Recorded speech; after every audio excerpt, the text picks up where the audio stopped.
Right, well today we're going to go over how to avoid getting blisters if you're not used to wearing gloves or working with your hands for long periods of time. This is mainly going to be for my wildland guys, but this tip can go for anybody. This is not my tip. I got it from another guy that I work with on fire, so I thought I would pass it along. I actually kind of like it. It's got some ups and downs to it. But first thing, we've got a brand new pair of Wells Lamont gloves. I have a multi-tool, which is just kind of help with the process, along with maybe like a Sharpie or something. And then we're going to use the Obanoff's leather oil. I've gone over the Obanoff's before in previous videos. What we're going to do is I'm going to cut off not just the tags, but we're going to remove staples. I'm going to cut off this stuff here, which you can see does not work very well with this particular multi-tool. I'm going to review this one coming up, and that is useless. Let me go grab my surge. Be right back.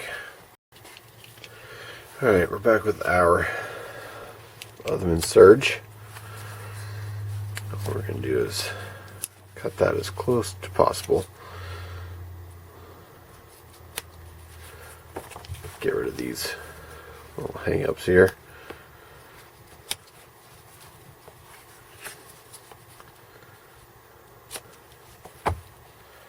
Alright, once that's done, generally to apply the Obanoff's, give it a good shake.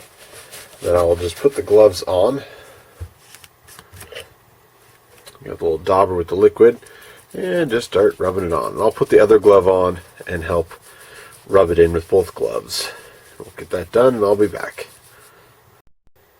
Alright, once you've got a little Obanoff's on them and you feel adequate, this very moisturized, soft, supple leather now is going to become the inside of our gloves. And this is where the tools come in handy. So just start working it out, and the needle nose, you can kind of help gently pull the tips of the fingers out, kind of unroll them. The back end of a Sharpie works pretty good, as you can push from the inside, kind of help unroll it like that. Now before you do, if you have any unsightly extra leather or things that you think are going to become an issue, go ahead and cut those off. This one looks totally fine, so we're just going to keep going with this, and I'll be back. Well, there you have it. That easy. You now have a roughed out glove. The smooth side is now on the inside, which is a lot less abrasive onto your skin than the rough outside is. You can see some of the leather oil did penetrate all the way through. That'll dissipate. It's not a really big deal.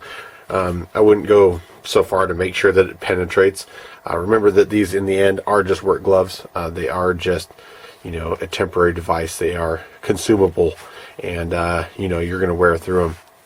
The average guy is not going to worry about this extra step so much unless you're in an environment where you're going to be using your gloves all day. You will start to develop calluses on your thumb from using handled tools, and this does help. I also find that the roughed out leather is a lot more absorbent for wiping your brow of sweat than sort of the shiny side, where it just kind of smears it all around. And yeah, it's a pretty quick trick. I would do the Obanoff's anyway. I just like the way the gloves stretch and conform a little bit better. It really kind of makes them a better fit, and they're going to last a little bit longer that way. But like I said, don't go crazy. These are just work gloves and consumables. But for those of you guys going to the wildland, this is an easy trick to do to minimize just blisters and damage to your hands by working all day. Thanks for watching, guys.